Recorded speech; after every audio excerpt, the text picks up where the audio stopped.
Welcome back to the Bottom Music Podcast. Tonight's guest is Kevin Presbrey. He's an accomplished ukulele player, badass songwriter, and he looks damn good in a Hawaiian shirt if you ask me. Tonight we explore the unknowns of what it takes to play music night after night in this great city that we call Chicago. Enjoy.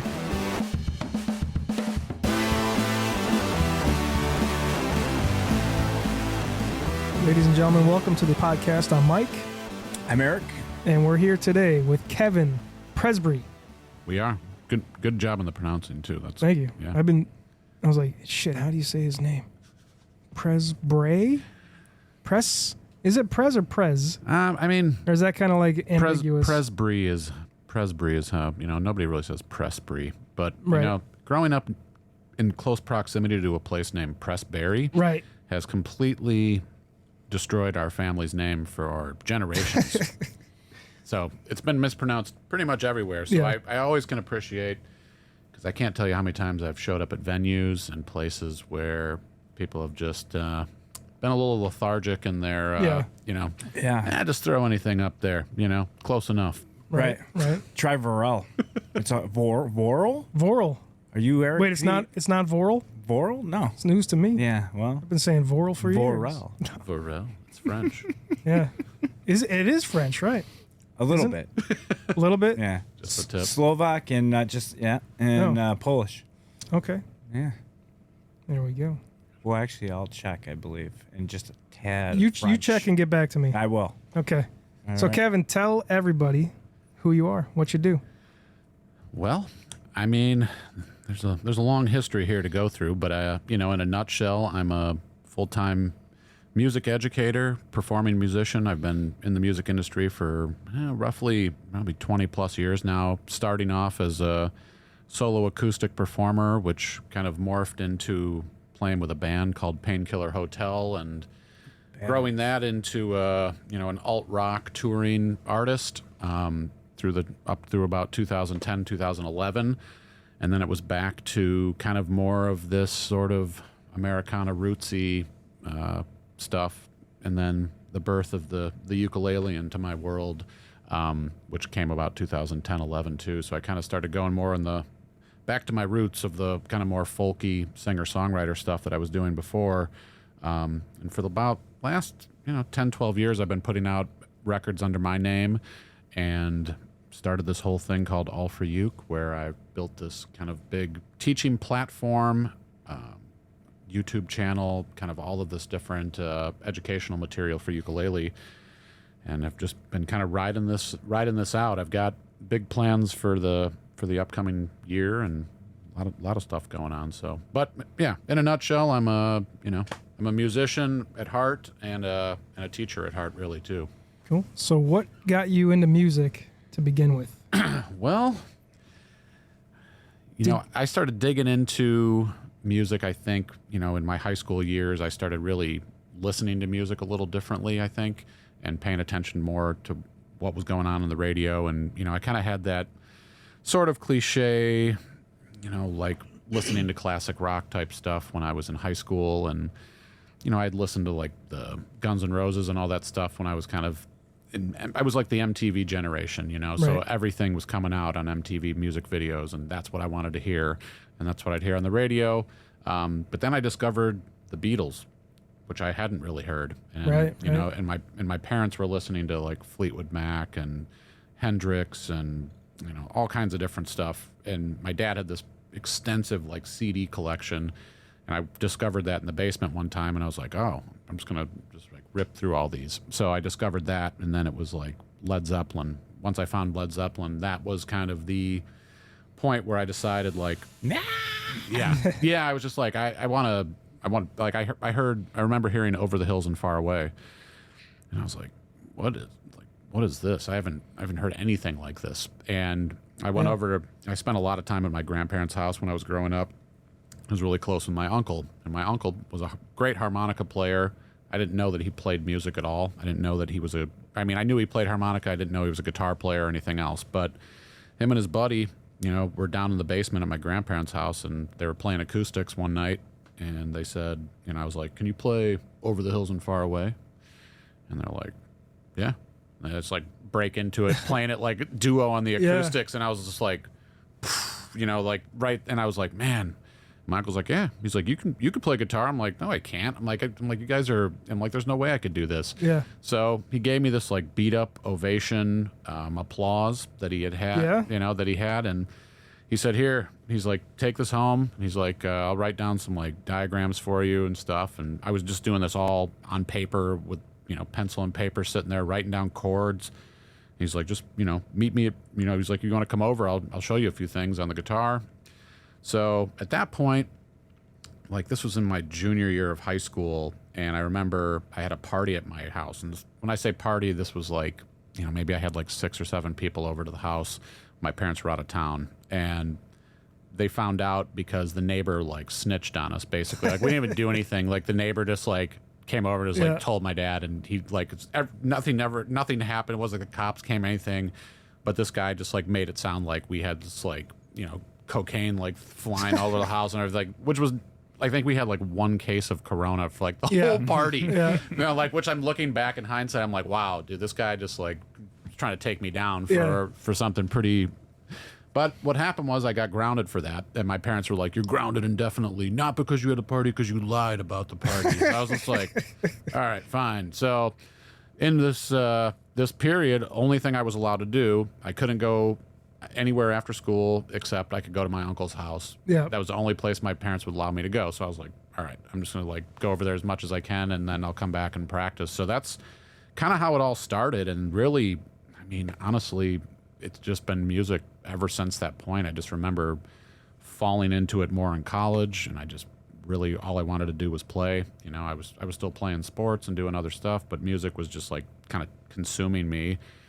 And then I started performing little shows at coffee houses, and I was living in Maine at the time, and I was playing at all these little coffee shops and little bars, and I was going to open mic nights. And Were you going to school out there? Or? I was going to school out there, yeah. So I was going to school studying environmental science. Oh. Yeah, I know. Pretty pretty all over the place, really. Yeah. I wanted to go into meteorology. I wanted to go into weather, but I was kind of like, I knew that I didn't really want to go into anything other than music. Yeah. But I was like, I'm going to finish out and try to get this degree because I'm already into this, and nobody's really going to like believe me that I'm actually going to pursue music or do anything as like a career with this. It was just kind of like, oh yeah, sure, it'll be a short-term thing and you'll get over it. But I just kind of kept rolling with it, and I remember my first like paid gig was at this place in Winthrop, Maine. It was like this little towny bar, like it was called like Barney's or something like that. And they had like, this is before flat screens. They had one of those like giant TVs that just like sat on the ground. That was a big screen. Yeah. And they had a NASCAR race going, and he's like, yep. He's like, you're going to play right after the NASCAR race in here. So I was like, sweet. I'm like, yeah, baby, this is a gig, you know, like I had set my PA up. Guys were like, come on, get up for the dude, not yet. TV's, you know, watching the race, Dale's race. And I'm like, okay.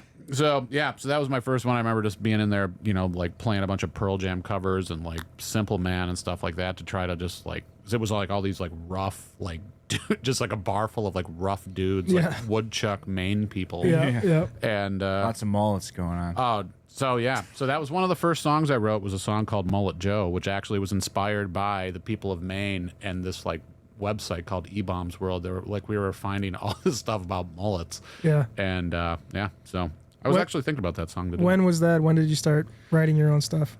Probably, I started tinkering in high school, but it was, you know, like I had one of those old, like I remember the first recordings I was making. You remember that little thing they used in Home Alone, the little like, Oh yeah, the Talk Boy. the Talk Boy. Yeah. So we had one of those, and I just like was recording stuff on it. And, like I would listen back, and I was just like, oh my god, I sound like this. This is like the most awful thing I've ever heard. Why am I doing this? And so yeah, so I was like tinkering a little bit at that point. I was learning how to sing and play. I guess like, you know, freshman year of college, I was just like, I met some dude on campus who had a guitar, and I would just try to jam with him. And so then I started writing songs just sitting in my dorm room, because I didn't, you know, I was like one of the only people from the Midwest there. So I had, like all these people from the East Coast, and they already had connections and friends. So I'd just be, a lot of times my freshman year, I was just like hanging out in my dorm room and sitting in the little common area and just like playing guitar, writing songs, and just just going for it, filling up notebooks with lyrics and stuff like that. And, it was cool because, out in New England, there's all these small colleges, and there was like tons of live music happening all the time. And the campus had music, and all the other schools had music, and all these bands like Guster and Dispatch and Howie Day and Pat McGee Band, and all these bands out there were like just navigating the East Coast all the time. So you'd see all these, like, we'd have cool shows constantly, you know. So I would always try to go to the shows, and I met this dude Howie Day, who was he was from Maine, and he was opening up for, they were called One Fell Swoop at the time. They became Dispatch, and he opened up for them, and he did this like cool looping thing at the show. And I remember just being like I never saw an acoustic performer really around here, period, because I couldn't go to bars. Right.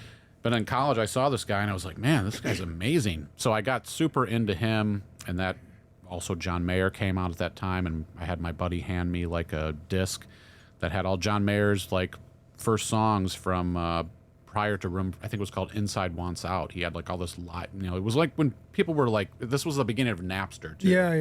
Yeah. So people were like bootlegging stuff, putting it onto CDs and giving it to you. Like, dude, check out actually CDs couldn't even hold that many songs. Like, there'd be like a CDR with MP3 files on it. You know, put this in your computer. Yep. And we just sit there and listen to that. So so I started writing with a little bit more like wherewithal once I had heard Howie Day and started listening to him, because I was like, this is kind of where I want to go now. Right. Now I kind of have like, I'm not going to be Led Zeppelin on acoustic guitar, but this is kind of where I want to go with my songwriting. And John Mayer came into that equation too. I gotta look up Howie Day after this, because I think I have like a disc. I'm almost positive. Like the name is so like whatever. What was like a hit? Collide, I think, was his biggest hit. Yeah, there we go. And that was into it a ways, But he was packing places out like all over with just. He had an album called Australia, I think, which was his first one, and it was he would do looping stuff, but it was acoustic guitar and vocals. It was just good songwriting stuff for that kind of college. It worked in the college scene for sure. And I think Collide was a radio hit. Yeah, absolutely. I could see him as a college boy for sure. Yeah. Fuck. Yeah, so that was the beginning of the writing, and then it just kind of snowballed from there. I got out of college, and I was like, "This is what I'm going to do." And my parents were like, "No, you're not." And I was like, "Yeah." I'm like, "No, this." I'm like, so, my dad. I remember just vividly him saying like, "You don't have any gigs. Like, what are you going to do? You're not just going to hang out. You're not going to hang out at the house," is basically what he told me. Like, you're not just going to sit in the basement and like play guitar and like tell me that you're doing things, but you're really just not doing anything. And I was like, all right, well, fine. I'm like, so I'm going to go get some gigs. So I did. And I just kind of started as soon as I got back to Chicago, because I was like, I want to come back to the Midwest, because I was like, I had this plan of I'm going to go play in college towns. I'm going to go hit up Bloomington and Champaign, and I'm just going to go navigate around the Midwest to start and see where it goes. So that's kind of what I did when I got back, and I just kind of sat down and took a piece of paper out and started writing down every place I could find. And easier in like New England, everything's like 25 minutes away from, I know. So close together. Yep. Which, and looking back on it, I sort of wish I would have stuck around out there, because by the time I was leaving there, I had a good following, and I had a strong connection to the college audience, once those kids were done with school, like they all moved back to all over New England, stick around out there. So I kind of had connecting points out there. When I came back to Chicago, where I was just kind of like, all right, I'm back to the scene. Moved back for my college girlfriend at the time. I think or the girl that I was dating went to Illinois State, so I was like, oh, got to move back to Illinois. Yeah. Yeah. Otherwise, life's gonna, stop here at 21. Yeah. so I thought. Cool. Did you take guitar lessons, or are you all self-taught? I didn't. I did finally, like probably in 2008 or 9, something like that. But the whole, my uncle was my teacher. I would say, he would, but it wasn't like the formal guitar lesson. Right. I never was going anywhere for lessons. It was basically just like go to his house, and then it was just ultimate guitar tabs and recordings and just trying to We work. had this conversation with our last guest, Lisa, and we were saying would you, looking back at, would you have rather learned some stuff, or would you say you're proud that you found your own way? I think I would have rather learned some stuff. I think it would have saved me a lot of time and given me better ideas and given me like more knowledge of what I was doing. I like, because I never wanted music to be so regimented, like music school style, where like it's hard to be, feel creative because you know so much that it's like hard to get away from the theory. Yeah. And I always like, because everything was just like following my ear. Every chord that I would change to was, I had no rhyme or reason for doing it other than like I knew the handful that would sound good together. I knew A minor, E minor, C, G, D. They were all going to work in some order, but I didn't know, oh, that's the 2 chord. That's the 4 chord. Right. Oh, this is interesting. I'm doing the same thing on this song just with a capo. Right. And I didn't realize that at the time. And then, now the last several years where I've just like super like dove into theory a ton, now I understand a lot of that stuff, and I'm like, yeah, I wish I would have known a little bit of theory, along the way. It probably would have helped, especially, communicating with musicians and bands and stuff like that as you go, like where I felt like always the stupid guy in the room, like they're like, what are you playing there? And I'm like, oh, I think it's B flat because I'm on capo 3 playing the G chord, stuff like that, where I just wish I was like, I'd go to that. Right. That would be my only regret too, is, being the dumb guy in the band, like having I still don't know a note on the fretboard. I know like, maybe like a couple chords, but yeah, I know. And it seems like something that's like, it's so daunting to think about that stuff at the time when you're just like, I just want to sit and play. I don't want to think about that. And then like you spend a little time learning the theory stuff and you're like, it just makes that decision quicker, makes that access to the next chord decision like, oh, I could just go there, or that's one option, Yeah.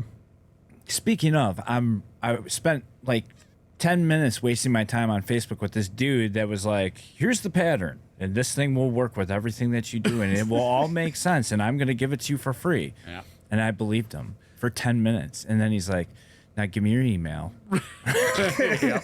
I'm like, motherfucker. I know. I see those all the time. I especially like, well, again, no YouTube either. So I feel like a lot of the people that are learning instruments now like have a leg up a little bit because it's like, big time. Not even a little bit. Yeah, they can learn from some extensive, website that has all of these different things. Like Active Melody is a guitar website I've used where, like you can learn everything about the blues and all these different styles, chords, learn about inversions, everything that, you would have to. I would just sit and go through books. I have my books of jazz chords and stuff like that, and you sit through it, but it's like, all right, does this sound right? I don't know. It's like you don't have it. Like now, it's like, here's a video of him playing it. Yeah. Here's the tab. Yeah. Right. Here's everything that you actually possibly could ask for. Yeah. And you can just click and you can have it. So I think these like subscription model sites now for guitar, piano, ukulele, all of this stuff, it's huge. Not only for the creators, but for the arts, because now it's like you don't have to have that daunting task of as much of like, actually, you don't even have to go to a private like professor and have the awkwardness of sitting in a room with somebody and taking lessons. You can just go and sit at your leisure on your laptop at home and just fire through lessons. Like I'm doing that right now with this Piano Pig website. I've been learning piano for several years, and I was like, this guy does like jazz and neo soul and all this cool stuff I wanted to get into, and he's like got this awesome platform where you can just do courses. He's got everything written out. It's like, man, and it's $20 a month. Right. Where private lessons would be, $20 an hour. Yeah, I was gonna say at least. Yeah. So. I think I did piano lessons for like 2 months when I was, I don't know, 12 or something. And I would have been way better off with anything we have now, because like the one-on-one, it didn't, like, my ADD or whatever. You were 12, you said? I don't even, maybe. I don't even know. But it was, I was just, didn't want to learn what he was trying to teach me. And he quit after, I think it was 2 months. He's like, I can't deal with this kid anymore. Like I had this stupid little like Yamaha, what was it called? The Porta John? Oh, Porta, yeah. Whatever. Porta 2, wasn't it? I don't know what it was. This like, little Yamaha synthesizer keyboard that my dad had bought 5 years prior or whatever, which was really cool. It had little sliders and like, it was the more advanced of those things, but it had like tiny keys. And it was, it was like probably, 40 keys or something like that. And my piano teacher would come over with like classical music. And I was just like, I don't want to do the piano. I'm going to learn on this today. And he's like, what the hell? And, This is an amazing story. and then he would try, he'd be teaching me Beethoven and I would be like improvising kind of like, well, I kind of want to play it this way. And he's like, no, it's written, whatever. And he's like, I can't. You need a jazz piano. Yeah. That's what I'm learning now. I'm taking jazz piano lessons from a guy I started with like 3 weeks ago, and he's actually he's a horn player, and we're learning like saxophone lines actually on the keyboard. But like everything I learned in classical lessons, because now I'm like, I love lessons. Now I'm like, Yeah. I want to take lessons.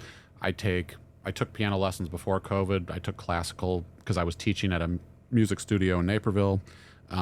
So I was teaching there for 10 years next to a piano teacher, and finally I was like, I had tinkered around with it long enough that I was like, I should just learn like how to do this from somebody who knows what they're doing and can just probably in a half hour go through more technique stuff with me than I'm going to do on my own. Because that's the side I think with having a teacher, but that's the other thing now is you can do this on Zoom. You can do this on, you can do it virtually and have somebody in the room with you without having to actually go to some place, But I think there's value in that. And I think it's like even more like when you find the right teacher, it's like a mentor or friend that can, teach you really cool stuff, but also, help you when you're just like, I'm not making progress, or I want to learn this, or give me some direction, or I feel like I'm hit a plateau. So I'm working with this guy now, and it's jazz piano. So it's like nothing that you did in classical applies here. It's like we're gonna work on like basically basically these lessons are gonna like teach you how to rethink, like you're gonna relearn how to think about this. Yeah. And I was like, oh, I like this. It's cool. Just take a look at it. Yeah. He's like, you're not gonna play all these notes. We're gonna think about it. I like this. Are you thinking? I'm like, why aren't you wearing pants? It's not He's got to show he's got 251 tattooed on his ball sack. Exactly. That's all we're doing right now. Jazz is all 251s, kid. Take a look. We're just doing 2-5. We're not even getting back to one. Yeah. It's just like all tension. Just every riff just ends in tension. It's like, oh my god, man. I want to get to the uke stuff. Yeah. But before we get to that, I always ask this question, or I'm going to be asking this question quite a bit, and I want to know where are you when you sing? Where am I mentally? Yes. To an audience. To an when audience. You perform live, right? Right. Correct. Yeah, I mean, it's interesting to think about that because when you first start kind of like trying to get ready to go sing out in public, which I had never really done until I did. I wasn't like growing up in church singing for anybody. Did you have pants on? One leg. It was like a one-sided jeans. Great outfit. It was great. Just pant. Actually, the fronts. I had the fronts. The back was just like assless. Assless chaps. Assless chaps. Yeah. Yeah. I mean, mentally, I try to really center myself when I'm up there singing because I really try not. I don't know. I get away from. I'm not thinking about the audience. I'm just kind of in this zone where I kind of try to pull all my focus, and I'm not really thinking about the lyrics. I'm sort of thinking about. I just kind of tell myself to keep breathing, keep supporting my vocal, just to kind of keep putting emphasis into that versus, I'm sort of thinking about the technical stuff a little bit and then of really just trying to like connect. I'm trying to think about selling the song and performing. I mean, obviously it's different when you're singing covers, but like at this recent show we had at Pollyanna where I felt like the audience was engaged and I was engaged with my music. And that's it doesn't get better than that. I don't feel like, especially as a songwriter, when people are, you can feel that from the audience. Whereas when you're playing at some place where people are just kind of there and you're, playing covers and playing some of your songs, it's a totally different animal. But that point, I'm trying to connect. I'm trying to really, convey that story, that message, through the vocal, because that's kind of the selling point of the story, I guess, versus the four chords. Right. Very interesting. Yeah. Everyone has such a different take on it, Yeah. What are some of the what else have you? Well, I think for myself, I really don't know where I go. Like I get off stage and I kind of don't even remember playing. Sometimes it's more weird. emotional for me. You're like, how did I just do? You're like, sometimes you're like, how did I just go do that? Like, I just went up there, I played all this music. This was all just in my head. Right. Like, it doesn't like mean it's that, weird. It doesn't mean that I'm not present in the moment with what I'm doing throughout the show. It just means that, like, if there's a particular song where I'm singing about something that was important to me or whatever, sometimes I just get off stage and it was just kind of like you're exerting so much energy and everything else, and you're just kind of like, whoa, what did I just do? Yeah. And it's like that kind of feeling when you get off stage. But Yep. yeah, that's why I want to ask the question with every guest that we have, because I feel like there's going to be a different answer for everybody. Yeah, and obviously there are songs for me too that hit closer to home. Stuff I've written about my dad and things like that, where I definitely go to a more like an emotional place when I'm there that actually connects me, and sort of I do have kind of visual things that I attach to that kind of, I don't know why I go there, but I think we all can agree that music is sort of like this therapeutic release. Oh yeah. Whether it be instrumentation or writing songs and singing them too, but it's just like you said, it's sort of like at the end of it you're just kind of like this like this weight sort of, and I feel that when I don't perform for a while. I'm just like, why am I wound like this? It also depends on the room, and, and if you're playing acoustically, or if you're playing loud, or whatever it might be, what you're getting from the crowd and what you're absorbing, and if they're understanding where you are in that moment, then you're getting that such personal close, right? And it gets even more emotional, and you drift off even more. Yep. You're just trying to connect. Yeah, those are the moments. It's like that's the drug. That's the drug you want to keep coming back for. Right. That's why you sit there by yourself and will drool over lyrics and chord progressions by yourself in a freaking room for hours, and it's like, oh, I enjoyed that. A lot of people wouldn't enjoy that. They don't even ever get to that point. But Absolutely. It's like when that you can connect with people on that level, whether it's 10,000 people or, uncommon ground where you're playing for like 20 people in the back room, but they're all dead quiet and you're playing something and they're hanging on every word. Yeah. I feel like those performances are just as intense, if not more so sometimes, because there's like, it's just you and them. Yeah. Are you making eye contact? Are you trying to? Or are you I mean, head downer? No, I don't think I'm head downer. I think sometimes I'm, depending on the situation, sometimes I'm right over the top of people's heads, but a lot of times I'm right in people's eyes, just, and I'm kind of moving around because I can feel when somebody's actually, like you can pick up on it when you're looking in the audience of who sometimes immediately is right in, and some people who it's kind of like, they're kind of sort of there, and then it's like, oh, then there's that song that's like, now they're in. And now you have them in. Well, your attention kind of naturally goes towards that person that's is into it, compared to obviously the person next to him that's maybe checking their phone or something. You know? Yeah, when you have people that come out and see you play, more often, like those are kind of like your plants too. Like for the smaller shows where you're like you kind of look to them because they're singing the words back to you already. So they're kind of in, and then other people are looking like, oh, they know. Why does he only have one pant? I can see an ass cheek and a ukulele.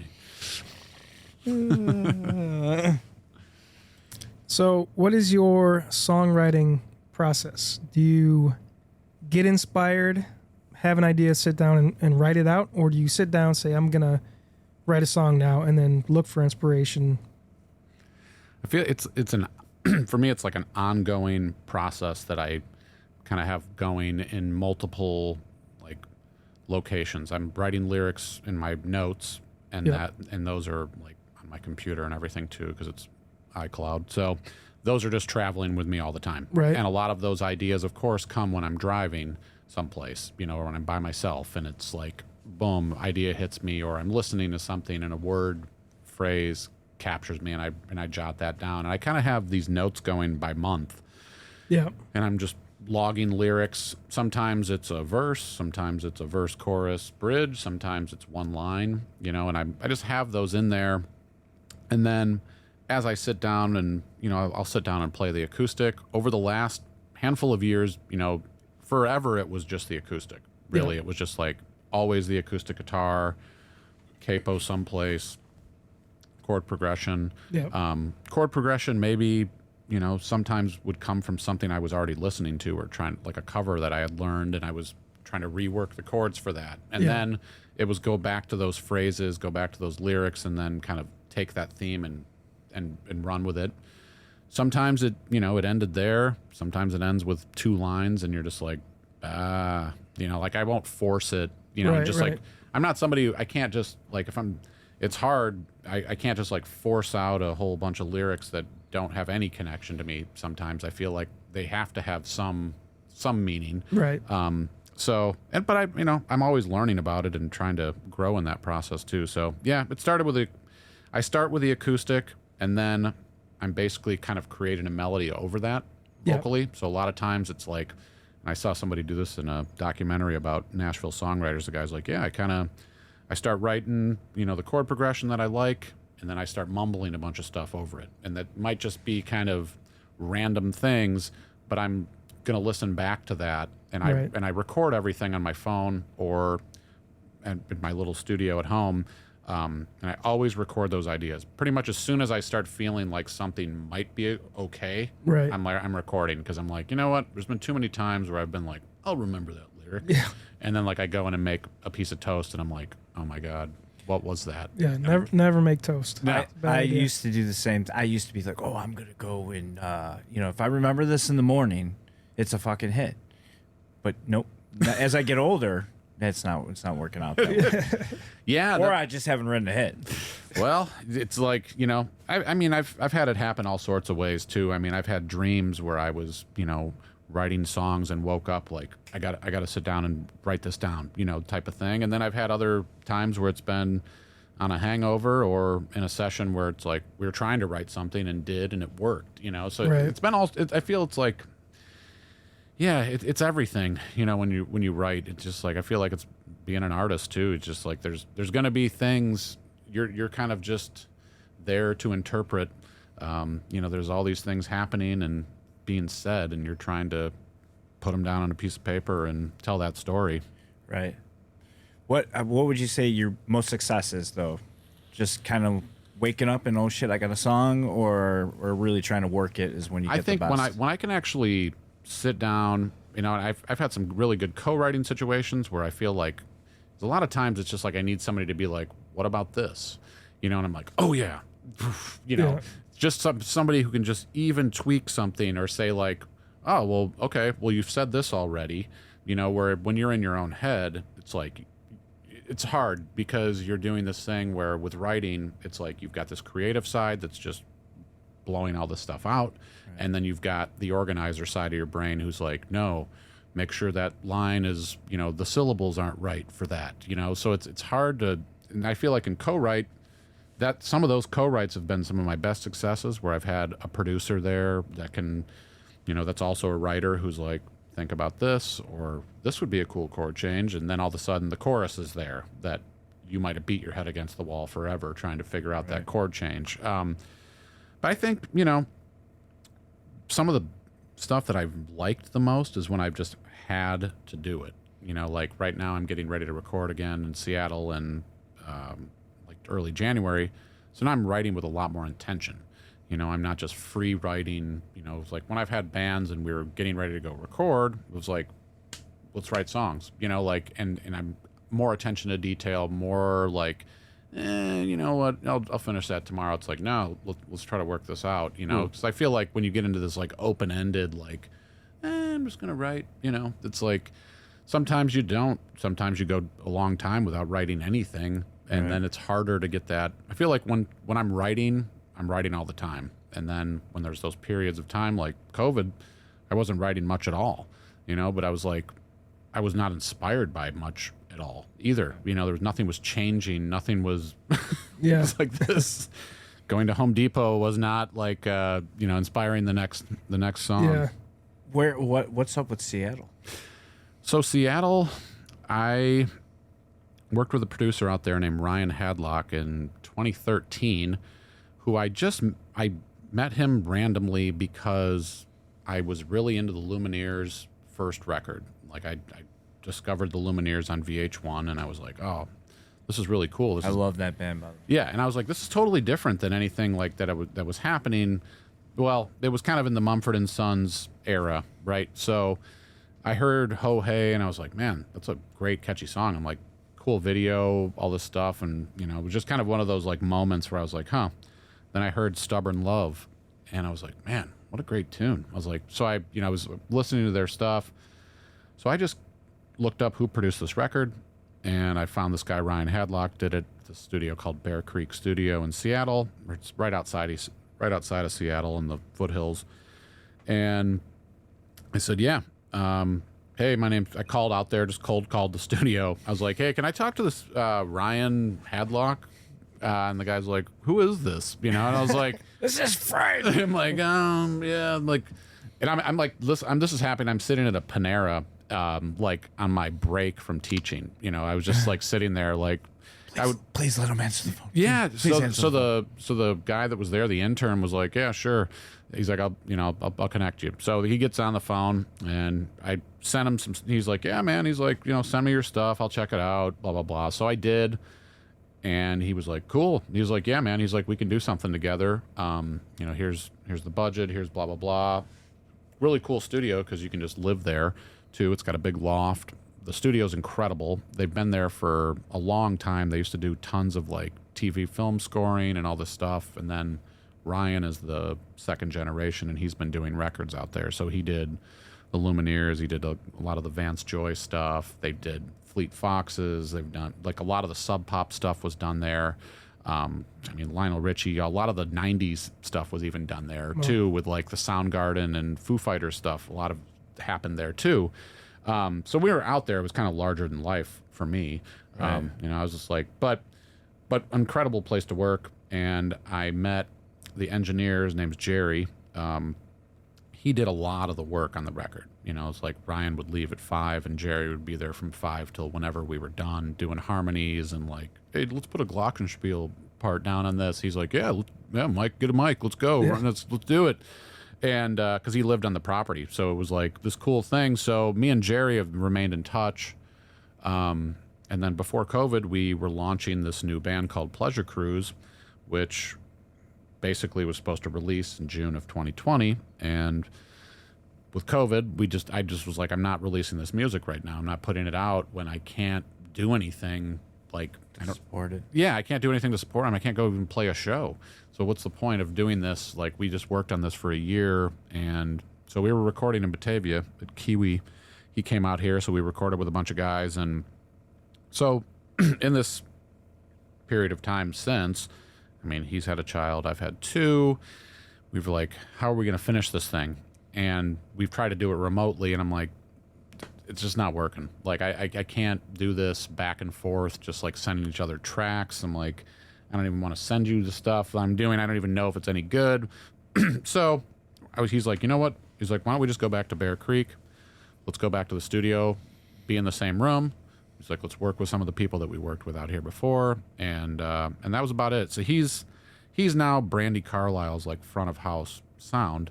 So he tours with her all the time, and he produces records kind of in between. So interesting. Yeah, so he's married to Brandy's wife's sister. So he's very in tight with their family and everything. So he's like, we'll get some of the players out here that I'm hooked in with and stuff, and we'll finish the record in January. So that's the plan. That's the connection and long story of Seattle, but now I'm returning there. Well, I'm glad I asked because we almost passed the buck on that one. Yeah. Yeah, there's a lot of stuff going on. But yeah, I'm excited about that. I'm kind of, like I said, I feel like that's my best recipe for success is like when I'm actually working with somebody closely and we're just there to get the idea out and see it through. Yeah. And that's going to come out as Pleasure Cruise? That's TBD. I'm not 100% sure yet. We're still trying to make that decision. I won't deep down I want it to be. Yeah. You know, whether it's a Kevin Presbrey project with a rotating cast of characters, I would love it not to be that. You know, I've always wanted to be in this group situation where we could all just work towards the same goal. Right. Easier said than done, as we all know. Yeah. But you know, that's the thing though. It's like I'm not going to just not do it though because of that. So I'm just trying to make the decision of, do I go more of my ukulele, baritone uke, acoustic route that, you know, because the Pleasure Cruise stuff was leaning more into this kind of like war on drugs, synths, and kind of more keyboard heavy stuff, which I'm totally into that now too. So it's kind of like I'm trying to figure out how to put all of these things together to do it. It's tough.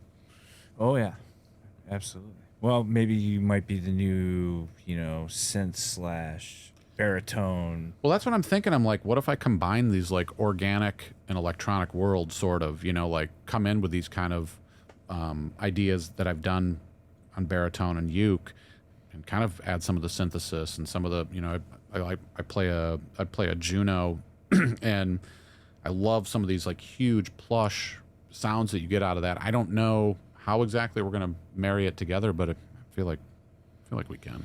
Yeah. Yeah. I would say don't think about it. Just do it, you know, and then listen back and whatever. But you can never go wrong if you're having fun. You know, if you try to be too serious with it, it's never going to come out. Exactly. I mean, some people, you know, make it happen, but I think the recipe is always going to be just have fun.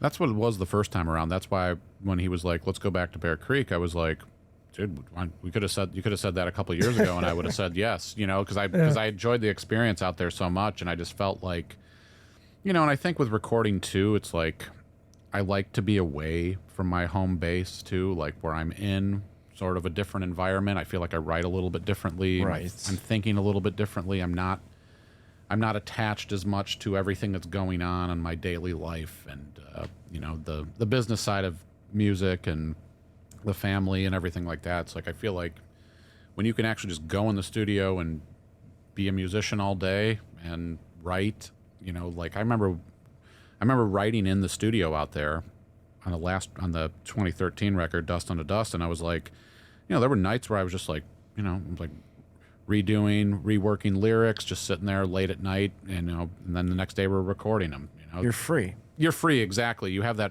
and you feel it. Yep. Where here, you know, I'm down in my basement. The dogs are barking upstairs at the mailman. You know. Yep. So it's a lot more challenging. That's the whole thing. It's like, yeah, it's great. You can record anything in a home studio, but it's like, at what risk though? It's like you hear like the door slam behind you, and like the kids scream, and you're going like, oh yeah, okay, yeah, I'm just laying down an acoustic guitar part. It's like, so most of that has to happen like post 10 p.m. nowadays. right. Dogs humping each other and Humping you. yeah. Whoa. What's that red rocket? Why is that? Yeah, I feel like I'm definitely most creative when I'm completely alone. It's dark outside, you know, and I know there's no, like, I'm just isolated, you know. Yeah. There's not going to be, well, okay, you know, dinner's ready in 20 minutes or whatever. Creeping in the dark. That's right. Does that happen here more for you at Never. all? No, I was going to say never. No. So it's got to be somewhere else. Yeah. Essentially. Kind of. You know what I want to bring to the show is where we have to sit around with whoever the guest is. We won't do it today, and you have to play the last voice memo that you recorded on your phone. Ooh. Yeah. I'm gonna actually play what I did today. I don't know what exactly, because I recorded like 5 or 6 and sent them to Mike and a few other friends. But I think it would be kind of like a fun game. You guys Because be in for a treat, because mine's 12 minutes and 9 seconds. well, you know, a snippet, a snippet. But I think that would be an excellent, fun way of, you know. I don't even know if I have any because I got a new phone. Here. This would be my last song that I recorded on my phone. Oh wait, I guess I gotta turn it up because I got everything on mute here. Oh shit! I almost called 911. That would have been even better. 911, what's your emergency? I can't find my voice memo. Doing a podcast here. Oh, I wonder if it won't play because we have. That's kind of weird. You would think it would play. All right, call 911. Here we go. Hey, motherfucker, it's Christmas time, it's time to party. Hey, motherfucker, it's Christmas time, it's time to party. We're gonna record that right after this. I like this. I think that's done. I think that's you sell that as a ringtone. And Yeah. Yeah, right. That's a jingle You're right good. there. But we're gonna do this. I think it's gonna be a fantastic game to play with. You know, it's gonna shock the shit out of everybody. Yeah. So you have this ukulele, beautiful. Is it YouTube also, or is it just a? Yeah, it all started on YouTube, really. It started with just kind of making some, I got into the uke, and I was learning all kinds of stuff off of YouTube. I was learning all these different strumming patterns and songs and stuff like that, and I found, like, Hawaii Music Supply had, like, a bunch of tutorials on, really, like, not just like, oh, here's how you play, Riptide and stuff like that. I started learning all this stuff from Jake Shimabukuro, who was like this virtuosic uke player from Hawaii, younger guy. Great name. He tours the world. I mean, he's played for the Queen of England. He's done all this stuff, just him solo on a uke, and he plays Bohemian Rhapsody, While My Guitar Gently Weeps, all these like incredible covers, just instrumentally, doesn't sing. He's playing the full range, like on a 12 fret instrument, which is crazy. So I got into his stuff and was learning all this stuff from him, basically, and then I started making my own little video tutorials, essentially, of like, here's how to play this song by Kings of Leon, or here's how to play this Beatles song, and then I started making up my own little songs. So it's, Did you use that voice? Here's how you play. No, my first video was awful. So I made this video called The Happiest Ukulele Song in the World. I was sitting on a rock, like by a lake in Springfield Lake down southern Illinois. I was driving back from St. Louis. I was like, I'm just going to chill out here on this rock and play some uke. And I just set my phone down below me. It's like an under chin video of me playing uke. And I just uploaded it right from my phone at the time and didn't think anything about it. I made this channel called Uke because I was in the Painkiller Hotel thing was coming to an end. I was like, I'm just going to name the channel Uke Killer Hotel. So I uploaded this video and I named it The Happiest Ukulele Song in the World. It's like a minute long. It's still up there. I think it's like over 1 million. It's close to 1 million views now or something like that. But I put it up there and all these people were like, that's not the happiest song. This is trash, dude. Nice. You look like this guy. You sound like this. It's like there's wind in the video. It's bad. But it got a bunch of traffic on that. So after I saw that had done something, I was like, all right, I'll make another one. So I make one called The Prettiest Ukulele Song. And I was on a cruise ship. I was just like, the cruise ship's going. I'm playing the song on the porch of this cruise ship and uploaded that. Got some pretty good traction on that too, because I just basically I was annotating everything into my previous videos. So it's like, if you like The Happiest Song, check out this one. It would pop up mid-video. And this was like, I mean, I feel like this was still earlier your YouTube era, because like there was no getting paid and stuff like. It was just starting with that too. So that wasn't even a part of the equation. I was like, if anybody watches this would be like at least good exposure for me for my original music. So that video is really what changed everything, because people were like, teach me how to play that song. Oh, it's a pretty song. How would you play that? Or how do you make a tutorial for that? So I had all these comments, and I was answering all the comments and like communicating with all these people on there as I was doing this, because I was like, oh, this is kind of cool. Like, people are into this, whatever. And same time, ukuleles, sort of blowing up with the whole Somewhere Over the Rainbow thing. Train came out with uke song. Vance Joy came out with uke song. Pop artists were coming out with all this stuff on uke, and people were like, make a tutorial. So I make a tutorial in my kitchen at the house I live in now. Again, just phone in front of me. Here's how you play it. I put the tab and chords in the description. Just like, here's how you play this, blah, blah, blah. So then I kind of just didn't do anything. I was busy doing this other record and stuff. 2013, the YouTube channel was there, wasn't really doing much, but so I went. This again, some weird Panera connection here. Again, I was like on a break. I hadn't even checked the ukulele channel forever, and I saw that video had like 75,000 views on it or something for this tutorial I made of a song I made up, and most of it again was like, this is not the prettiest song. You sound like the guy from How I Met Your Mother. You look like this guy, or you sound like Tom Hanks, or whatever it is. They're just like burning. You got one pant leg on. It's like they're just burning me, So anytime like I would just see that, I would like heart that comment, people like that. But then all these people are like defending me too. So there's like, why are you being mean to him? He's just playing ukulele. He's just trying to teach us how to play ukulele. You're mean, So there's all this like, Awesome. There's all this under, current stuff happening where I'm just like, okay, well, whatever. So I make, so then I meet Brittany, who does all of my filming and editing. I met her in like 2016. So I was at this point, I was trying to make my own videos. It's really hard to make your own videos and edit and see the whole process through. It's to come up with everything and then see it all the way through the, everything. So I was at Office Depot one day and I met the girl at the checkout line because I was like getting ready to mail some vinyl out for one of my releases, and she's like, hey, I make music videos and stuff like that if you're ever interested. And I was like, no, I'm like, actually though, I'm like, I've got this like idea of this like ukulele channel though, and I want to do it more professional, but I don't really have the, I bought a camera, but I don't really have the, I have a backdrop and all this stuff, but I don't really know what I'm doing, so she's like, oh, we can do that, So she, I was like, man, I remember coming home that day and I was like, I'm like, we can just like film at the house. And it was like, this is going to be weird. Just like me and her here doing this, I was like, screw it. I'm like, so I met with her, came up with a plan. I was like, all right, we're going to film in the house. It's going to be really casual looking, and we're going to just do these more, we're going to actually have real graphics, and I'm going to put up PDFs for all of the stuff on the videos. So we do a tutorial for prettiest ukulele song in the world, like a real one, and put it up, and we did it in my office at the house, and now it's probably got like 2 or 3 million views on the thing.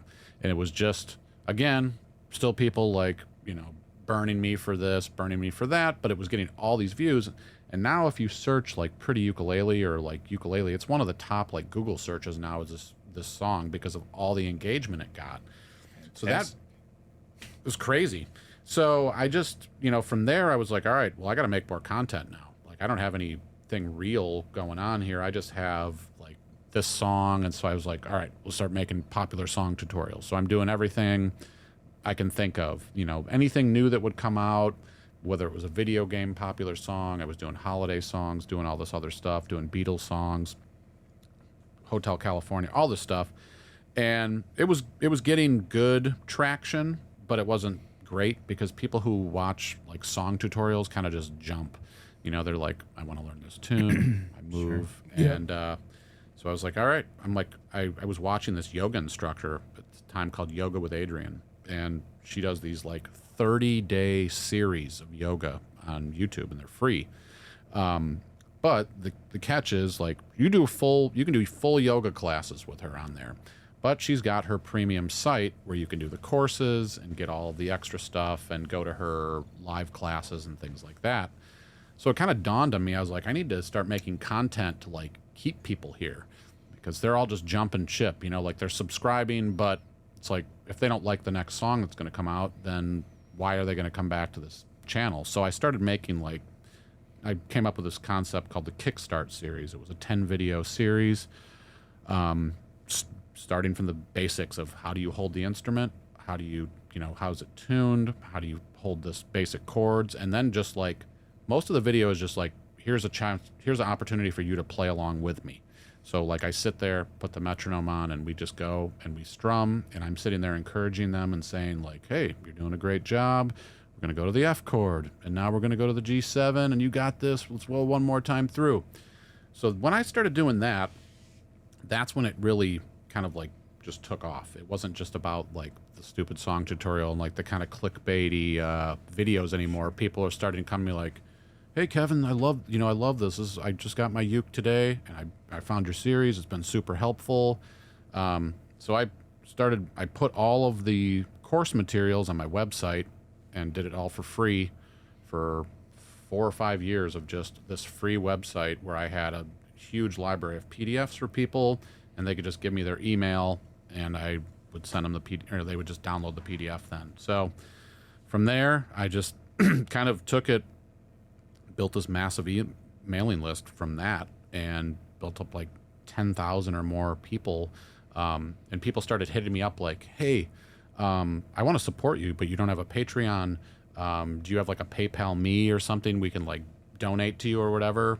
And people were responding to my emails with this. I was like, sure. I'm like, I'll create one, just see what happens. So I created this PayPal me and put it out there in this mass mailing list. And all these people are like sending me money. Thank you. $50. Thank you. I've been learning with you for the whole year. Like, I wanted to support you. It's just organic. And all these people are sending me, little tips and money in that way. So when I put it out there, like, hey, I'm thinking about making this like a subscription site, would you be interested? It would be more formal. It's like, we don't have to deal with Patreon. We'll just do it through the website. You can get all the content and more and always have access to it. And you'll still get everything you had before for $10 a month or $100 a year. And then we launched that during COVID, during 2020, which it wasn't planned to do just because of COVID. We were planning on doing it just to see if it worked.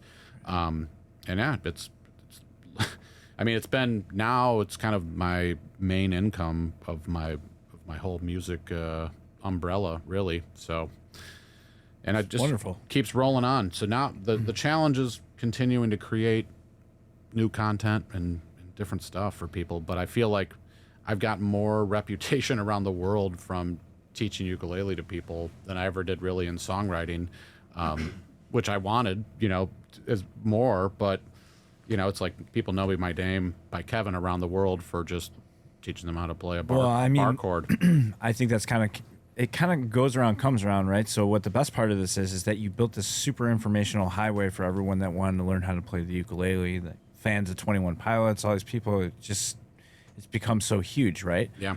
But now you have everyone that's, obviously wanting to help you out and throw you a few bucks to say thank you, but then you got a record coming out. Right.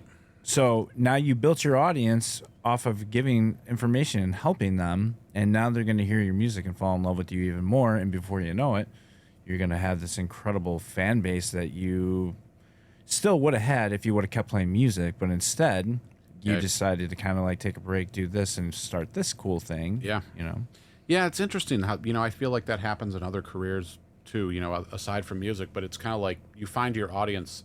If you can find an audience somewhere, somehow, it doesn't matter how you find them. It's just kind of the fact that they're behind you. That's kind of why, with this record, I've thought about this. I'm like, the people that I've now become close with, they're now attached to my music. Like, I think the uke thing and the baritone uke and all this stuff has got to be it's got to be more of a presence. I feel like in there too. So, Right.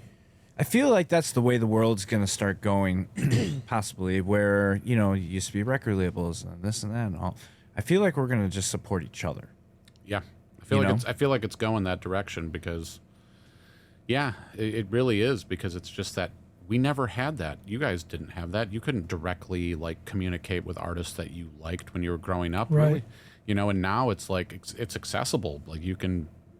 whether you want to get on Twitter and like tweet at somebody, but you can do it now. Like, right. Maybe they're not reading or maybe they don't answer, but like when Michael Jordan he was larger than life, you couldn't touch him. Like there was no. That's how Tom did it. They'd go to Metro and he wanted to see Weezer. He'd bring a Plain White T's cassette, and then he would freaking wait around. He wasn't going anywhere until he saw one of them get on the bus, and then he would do anything he could to get 5 seconds with them and give him a tape. Yeah. And that's the way it worked back then too. It was just like, I remember going down to the city, like I would just plan, just like, all right, I'm going to go down there. I'm going to bring a stack. I sat and burned CDs all day today. I'm going to go down there and I'm going to hand them to, I'm going to try to get them to the band, but I'm going to try to hand them to the people that go to these shows, right, to try to get them to, check out new music. Yeah, I don't know. I still feel like that works, but I feel like wasn't there used to be like download cards? Wasn't that like the new Yeah, thing? for a little bit. Yeah, or something Yeah. like that. Instead of having like a CD or something like that. Yeah. I feel like if you still had, I feel like it can still work, but at the same time, it's gonna go out the window faster than it would have like That's 10 what I'm years trying ago. to think of, like, what would it be now? Because I'm trying to think of that for my new record. I'm like, because I want to give it to people, everybody I see, but it's like, what's the best way to do that now? Can I just like take my phone and like bump their phone and all of a sudden it goes on there? You know, it's like, how do you... There's so many ways that we don't even know, which Yeah. I think is kind of the amazing part, right? I think if you start Googling like that, there's probably like, yeah, you could just bump phones with somebody. Yeah. I'm sure that there's got to A be lot a of way. phone bumping. Phone bumping. Another song tonight. Yeah, it's weird too, back in the day, for somebody to support, an artist that they really loved or whatever, not even to support them, but to, I don't know, to discover them. You had to have a record label, you had to have your tape or CD or whatever at Tower Records, and then, a kid would go there and buy it. Nowadays, the internet opens that up. You post something on the internet, anybody in the entire world can have access to it without Right now. any hassle at all. I have noticed that posting only a snippet of a song, like literally like 10 seconds or whatever, just the chorus, that is the only way to do it, to get any kind of attention. Right. You put a full song on there or something. Oh, yeah. Well, yeah, you got to give them, here's the catchiest part. Well, as usual, but I'm saying like in general, like, like the whole story, Instagram stories and Facebook stories and stuff or whatever, that is the way to like, no one even like looks at your feed anymore. Right, right. Yeah. Well, it's set up, and it's kind of like a double-edged sword, because it's like, it's great. You can access like click, click, click, but it desensitizes you sort of to like being able to sit and listen to a song, and like, so it's just like, and it's changed the way I think people write in a sense too, because it's like, it's got to be this super catchy thing right now, and we only capture that, and then people are gonna like consume the hell out of it right now. But it's like, but then again, Taylor Swift's got 10 songs in the top 10 right now on Billboard, and Yeah. that's a different animal. Broke the internet. Yeah, I remember seeing an article or something a couple of years ago that was like, you have to have vocal in your song within the first, half a second. Otherwise, people are just skip. Like, you have to be right off the bat, here's the vocal, Yep. engage them instantly, or you get skipped on Spotify or whatever, Yep. That's the which thing. is crazy, I know. Well, that's the thing now too. It's like, yeah, like I'm listening to the radio all the time when I drive around. Yeah. Because sometimes I'm like, I don't want to screw around with Spotify on my, phone and everything. Like, I just want the radio on. Just tell me what to listen to right now. Right. But I don't know that younger people know what that even feels like, because they've never had anybody tell them. They really haven't had it curated for them. It's Right. always been like, That's really interesting. they've had a playlist made for them on Spotify, but they've never had to sit and listen to like the DJ Yeah. who knew like kind of what the hip stuff was, and maybe he missed out on some of the stuff too, but they'd sit there and, like they were picking the cool music, and, Right. and you were 17 and you were like, oh dude, I just heard this. And then you tell somebody about it. It's I feel like they're kind of missing out on that, because I feel like it was such a romantic period for music, Oh, for sure. They're definitely missing out on that for sure. Yeah. Radio, I mean, Dick Biondi, and cruising around with my old man, listening to Dick Biondi talk about the Beach Boys. Yeah. Oh. Because it was more story, and, there was more of that too, it wasn't just like these songs that are flash in the pan and gone, Right. type of thing too. I do believe we're going to find our way, one way or another, or our kids will. I don't think it's going to be like, it's just going to be their way of doing it, Yeah. Yeah. But either way, it's still, I really have hope that they'll find some kind of, like you said, romantic way of looking at and being introduced to music, hopefully, compared to, we're just going to start singing right from the beginning. And Yeah.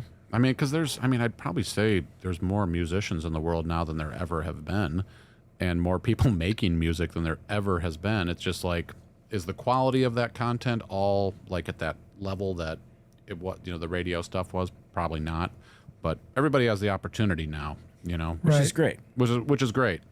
But the gatekeeper system is totally changed. There's almost no gate anymore. Yeah. It's like the floodgates have opened.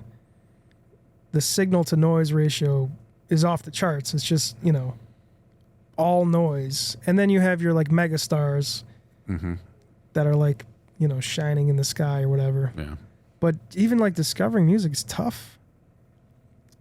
There's like, I forget what the figure is, but it's like 40,000 new tracks are released every hour or something like that. Yeah. Whoa. Or something crazy. Yeah, that's what I mean when I say it's desensitizing, because it's like there's so much now that it's like, I love music. I love discovering artists. I'll listen to Discover playlists on Spotify, and like just because I'm hoping that one tune just is like, oh yeah, Right.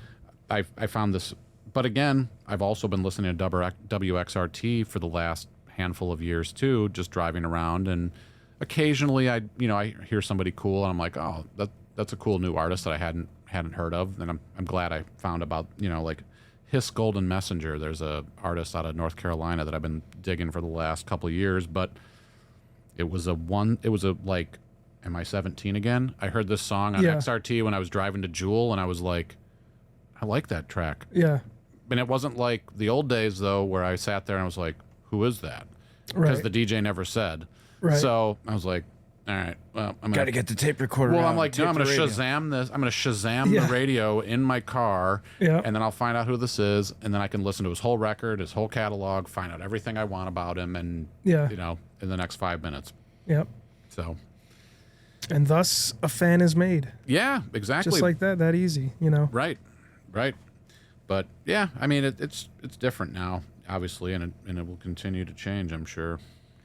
What are your socials? Where can we find you at? I am Kevin Presbrey on IG and Facebook and all that stuff, and my website's Kevin Presbrey. And then All for Uke, ALLFORUKE, is also on Instagram. The YouTube channel is All for Uke. The website is allforuke.com. So yeah, the two worlds I live in, all out there. Fantastic. Also, Spotify, all the usual places. Yeah, the original iTunes. Yep, the original music's on all that stuff too. Apple Music, Spotify, iTunes, Tidal, whatever. I don't know if it's on Tidal. I just made that up, but Good enough. Just like I made up, I only wore one pant leg. I didn't have any pants on. Well, I'd like to conclude this session by saying thank you very much for being on our podcast. Yeah, man. Yeah, it's been awesome. You really kind of actually threw me for a loop there. You're way more in depth than I mean, I knew you did, but as far as the music stuff, like this whole Lumineers thing and how you went off on that, and now you're going back there. That's yeah. I really can't wait to hear that. I'm a hopeless romantic at heart, so I love these, like, kind of going off and putting myself in a situation that's kind of like uncomfortable, that like maybe something amazing could happen from this. Cold call in the studio. Yeah, exactly. Because I'm like, but I think about that. I'm like, if I never would have picked up the phone and just been afraid, because there's been a million times where I have, and I didn't do that many times again. It's like, but I just kind of follow my heart on a lot of this stuff, and it doesn't always work out, but when it does, Well, it's an awesome story to light up the record with. I was just gave it a cold shot in the dark, and this guy decided to take a chance on me. Right. And here we go. Right. Damn, that was a really fun conversation with Kevin. Thank you so much for being on our show. Allforuke.com. Head on over there, sign up for some lessons. You'll be rocking that ukulele by the end of the week. To the Bottom Music Podcast has been a production of Mike Rotondo and myself, Eric Farrar. Stay informed over at tothebottommusicpodcast.com for all of our up-and-coming guests and everything we got going on. Thank you for listening.